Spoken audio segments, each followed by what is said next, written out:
आम्ही बनवतोय सुडौल भजी. काय साहित्य मला सांगता?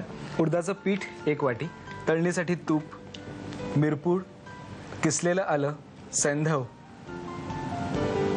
धनेपूड, हिंग आणि जिरेपूड. अरे वा, संपलं एवढंच? बस. ओके.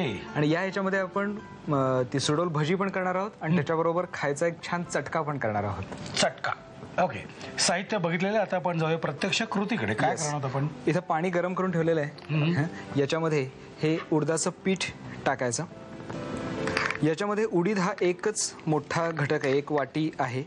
उडीद हे आपल्या शरीरातला जो मांस धातू आपण ज्याला म्हणू, स्नायू ज्यांना म्हणू, त्यांना बळकटी देणारा हे उडीद आहेत. त्याच्यामुळे आपण सुडौलपणा जर आपल्याला पाहिजे असेल, मग तो पुरुष असो, स्त्री असो, तरुण असो, तरुणी असो, तिचे मसल बिल्डअप पाहिजे, 6 पॅक्स आणि हे जसं आपण म्हणतो. बरोबर. त्याच्यासाठी हे उडीद मुख्य घेतलेले आहेत. त्याच्यामध्ये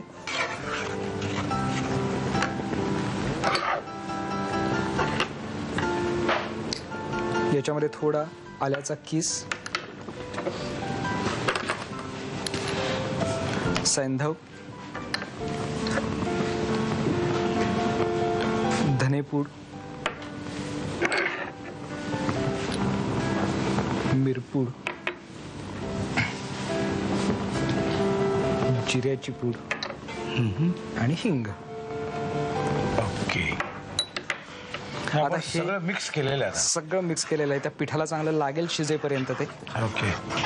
हे शिजवून घ्यायचं. शिजवून घ्यायचं. नेहमी आपण जसं शिजवून घेतो एखादं पीठ, पिठल्यासाठी वगैरे कसं शिजवतो ना, तसं घट्ट शिजवून घ्यायचं. नाही, तुम्ही म्हणाल की स्नायूंसाठी उडीद बेस्ट, 6 पॅक्स वगैरे. हां, मग हे उडीद वगैरे खाल्ल्यानंतर मग ते व्यायाम वगैरे करायची काय गरज नाही? अहो, असं कसं? नाही, आमच्याकडे आळशी माणसं खूप आहेत ना, म्हणून मला विचारायचं वाटतं. पण सुडौल राहण्यासाठी म्हणजे वर्कआउट करणं, एखाद्या जिम मधल्या इक्विपमेंटवर वर्कआउट करणं, याच्यापेक्षा स्ट्रेचिंगचे व्यायाम हे शरीर सुडौल ठेवायला जास्त मदत करतात. बरं. आणि ते सगळे व्यायाम, जास्तीत जास्त व्यायाम योगासनांमध्ये आहेत. येस. आणि त्याच्यातला एक उत्तम व्यायाम म्हणजे सूर्यनमस्कार. त्याच्यामध्ये 10 वेगळी आसनं आहेत. कमानी होतात. आणि हो, सर्व शरीराचा तो सर्वांग सुंदर व्यायाम आहे. मला असं वाटतं की आता ह्याच्यात एवढा वेळ घालवण्यापेक्षा तुम्ही अतिशय ठरवून जे काय तुम्ही शिजलेलं घेऊन आलेलं आहे ते आपण आता बाहेर काढूया. आता ह्याचं काय करायचं? हे तळण्यासाठी जे तूप टाकलेलं आहे त्याच्यामध्ये आपण पकोडे जसे तळायला सोडतो तसे सरळ एक एक सोडायचे. आणि त्यानंतर आपल्याला चटणी बनवायची. हो, त्याला चटका असं म्हणतात. उडीद हे पचायला जड आहेत, त्याच्यामुळे याच्यावरचा जो चटका आहे तो आपण आल्यापासून बनवणार आहोत. बर. तर त्याचं नावच चटका आहे का? आल्याचा चटका. अच्छा. बसतो का पण जिभेला? हे उडदाचे पापड वगैरे बनवतात ते ह्याच्यापासूनच बनवतात ना? तेच उडदाचं पीठ. अच्छा. पण ते लाटतात कसं? कारण हे आता एवढं चिकट आहे. ते कसं आहे वेगळं? आता काय करायचं आपल्याला? आता ह्याच्यासाठी आपल्याला आल्याचा चटका करायचा आहे. त्याला एक छान फोडणी देण्यासाठी आपण तूप. हो. आता त्याच्यामध्ये सगळं थोडं टाकायचं आहे. ओके. धनेपूड, जिरेपूड, मिरपूड, हिंग.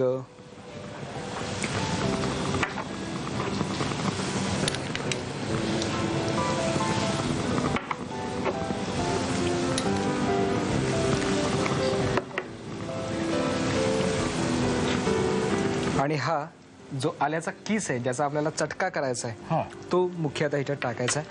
हे चांगलं तडतडलेलं आहे.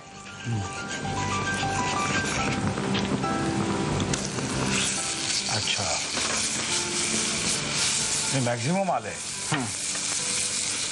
ही फोडणी सगळी ह्याच्यात एकजीव झाली की लगेच गॅस बंद करून टाकायचा. थोडंसं मीठ सगळ्यात शेवटी घालायचं. सैंधव मीठ. की आपली चटणी तयार झाली. आणि हे सुद्धा फक्त बाहेर काढायचे आणि याच्याबरोबर चटक्याबरोबर लावून खायचे. हा, बस. चला सुरुवात करा. सगळं सांगायला लागतंय. साहित्य आणि कृती लिहून घ्या पटापट. उडीद पिठाची भजी बनवण्यासाठी लागणारं साहित्य: 1 वाटी उडीद पीठ, 1 चमचा जिरेपूड, हिंग, आल्याचा किस, 1 चमचा सैंधव, धनेपूड, मिरपूड आणि जिरेपूड. कृती: प्रथम पॅन मध्ये पाणी गरम करून त्यामध्ये 1 वाटी उडीद पीठ, आल्याचा किस, सैंधव, जिरेपूड आणि मिरपूड घालून मिश्रण घट्टसर भिजवून घ्यावं. तयार मिश्रणाचे पकोडे साजूक तुपामध्ये खरपूस तळून घ्यावेत. तूप गरम करून त्यामध्ये धणेपूड, जिरेपूड, मिरपूड, हिंग, आल्याचा किस आणि मीठ एकत्र परतून घ्यावं. तयार पकोडे आल्याच्या चटक्याबरोबर सर्व्ह करावेत.